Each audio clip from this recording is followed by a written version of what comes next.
Audrey Hepburn is one of those women that never seemed to really age. Even in her later years, there was something magnetic and youthful about her. No, I don't mean childish, and I don't mean innocent. I mean youthful, full of life.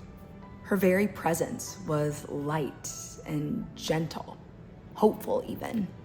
And here's the thing. I don't think that youthfulness had anything to do with a beauty routine or good genetics. You see, I think her secret was that Audrey understood something that so many of us lose track of as we get older.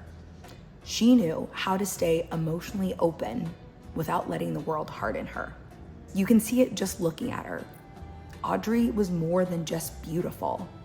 She embodied something deeper, something psychologically powerful. Today, I'm going to be exploring the psychology of Audrey Hepburn, how she embodied the maiden archetype for all of her life, and how that energy kept her forever young. Hey guys, it's Gata and welcome to my channel. This is my corner of the internet where I like to talk about feminine psychology, famous faces, and archetypal patterns, and how those things shape the way that we move through the world today. If that's something that sounds interesting to you, I invite you to pull up a chair and join the conversation. I'd love to have you. Like so many remarkable people out there, Audrey's early years were marred by instability and pain. Born on May 4th, 1929 in Brussels, Belgium, from the outside, everything about Audrey's life seemed idyllic. She came from an aristocratic family. Her father was a successful international businessman, so she spent a lot of time traveling to new places, experiencing the culture. She received an elite education and studied ballet extensively. To anyone passing by, it seemed like the perfect life, but very quickly, that illusion shattered. When she was just 6 years old, Audrey's father abandoned the family, a deep, painful wound that she carried with her for the rest of her life. She would later go on to describe this moment as the most tragic event of my life. And already we're seeing one of the cornerstones of the maiden archetype highlighted in Audrey's life: emotional openness. The maiden feels everything deeply. So she experiences joy deeply, but pain deeply too. No amount of fame or success or accolades was ever enough to fill the void in Audrey's heart that she felt at her father's abandonment. All of that would have been difficult enough for any child to handle. And then the war happened. At the start of World War II, Audrey's family moved to the Netherlands in hopes of avoiding the conflict. Instead, they found themselves smack dab in the middle of German occupation. For young Audrey, this meant that fear and paranoia became a part of her everyday life. In the midst of it all, young Audrey witnessed public violence, starvation, deportations, execution. Her uncle was executed in retaliation against the Dutch resistance. Her half-brother was sent away to a labor camp. She watched Jewish families, including children, loaded onto trains and sent away. All of this pain, this suffering, this trauma left a lasting emotional scar in Audrey's heart. But despite being a young girl, despite her own fears and apprehensions about what the war would hold, Audrey tried to help. She would perform underground benefit concerts. She delivered messages and supplies to soldiers. She raised money to support Dutch resistance efforts. That fierce determination to help, even in little ways, feels very maiden-coded to me. It's not power through dominance. It's power through hope, through compassion, an act of rebellion by refusing to emotionally shut down in the face of adversity, even while she herself starved. Audrey knew firsthand how deep the pangs of hunger could be. Food shortages throughout the country had left her severely malnourished. The lack of food left Audrey suffering from jaundice, anemia, respiratory illness, and general weakness. In fact, that frail, delicate frame that she would eventually become world famous for was partly shaped by her starvation during the war. But still, Audrey kept going.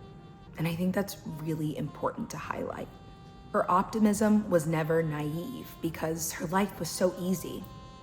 She was hopeful in spite of the challenges that she faced.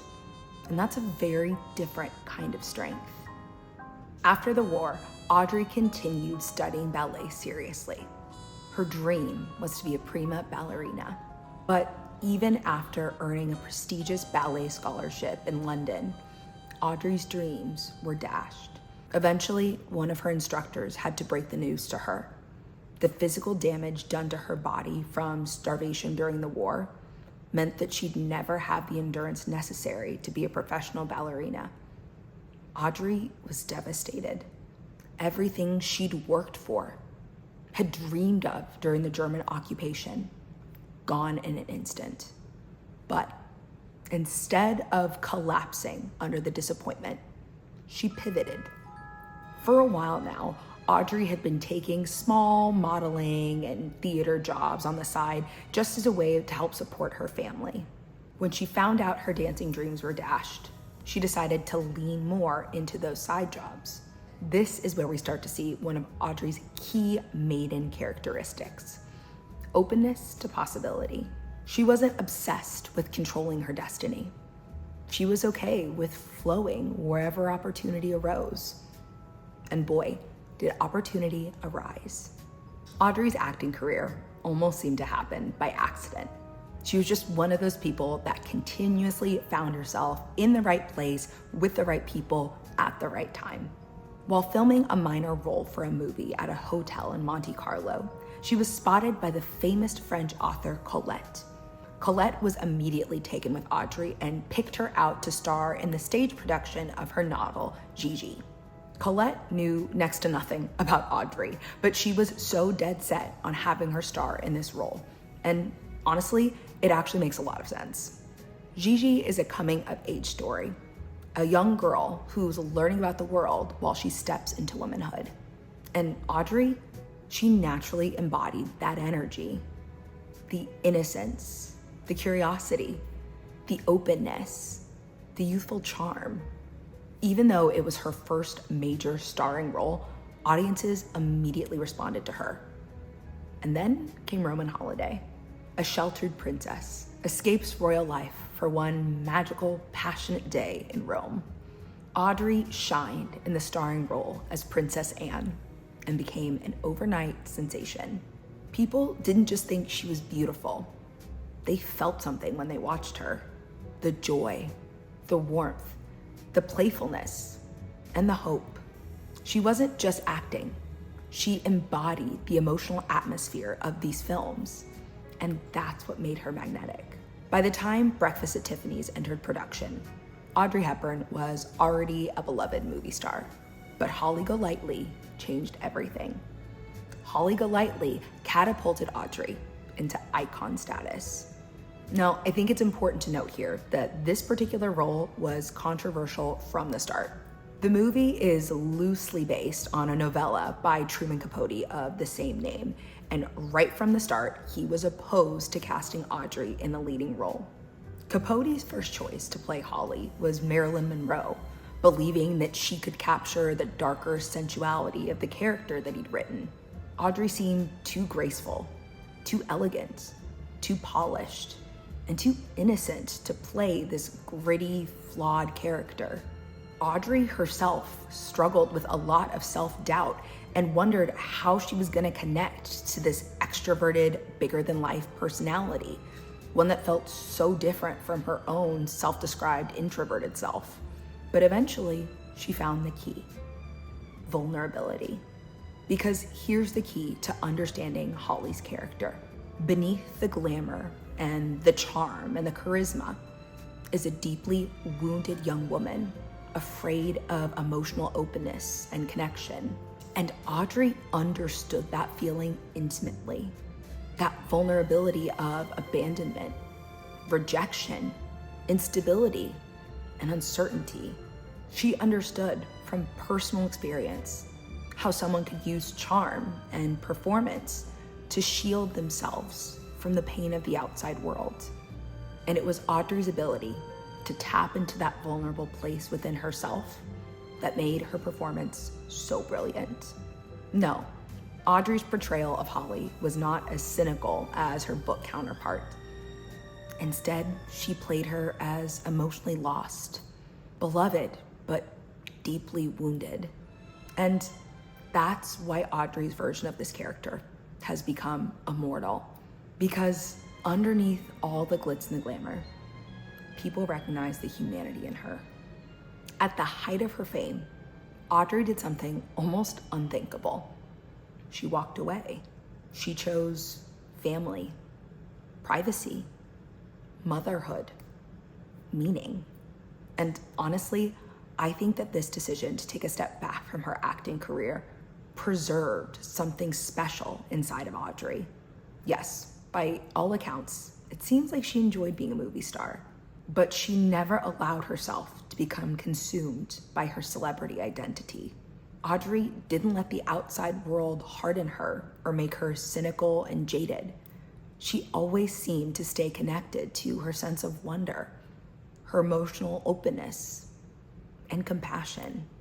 Even in her later years, she still seemed luminous and lit from within. Not because she looked like a 20-year-old still, but because there was that spark, that part inside of her that was truly alive. In her later life, Audrey became deeply involved with the UNICEF organization, and this was a profoundly personal mission for her. As a child during World War II, Audrey had received international aid, and that experience had left an indelible mark upon her. So when she'd travel with UNICEF and visit these countries devastated by war and famine and suffering, she didn't do it with the attitude of a detached celebrity looking for good PR. She saw herself in the faces of those children. That deep sense of empathy she developed as a young girl never left her, and she carried it into her work even after becoming a famous star. Her deep emotional sensitivity could have turned into bitterness, into victimhood, into cynicism, but instead, Audrey transformed that pain into compassion and action. And that's the healthy maiden. Not naive, not passive, but hopeful enough to still care and to believe in the possibility of a better tomorrow. I think that people misunderstand the maiden archetype. This archetype is often reduced to youthfulness and innocence and sweetness. But that's not all the maiden has in store for us, because the true power of the maiden archetype is her belief in possibility. She still believes that life can surprise her, that even the most challenging circumstances can transform her for the better, that she herself is capable of making the world a better place. The maiden is emotionally connected and open enough to dream and to hope and to love and trust and begin again. And I think that's why Audrey Hepburn still feels timeless, because she represents the part of us that still believes that kindness matters, that compassion matters, that wonder matters.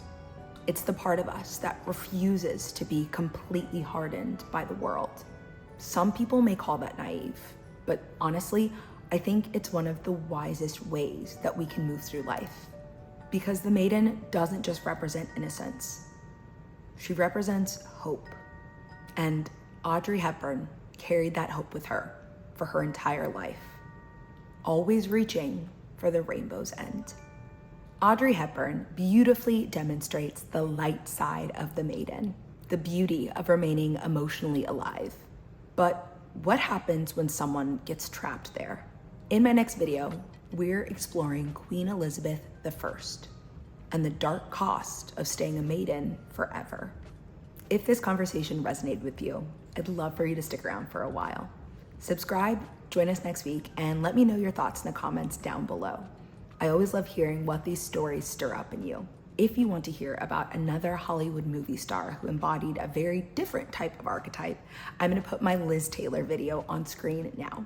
So I'll catch you over there, or I'll just see you next time. Until then, take care. Bye.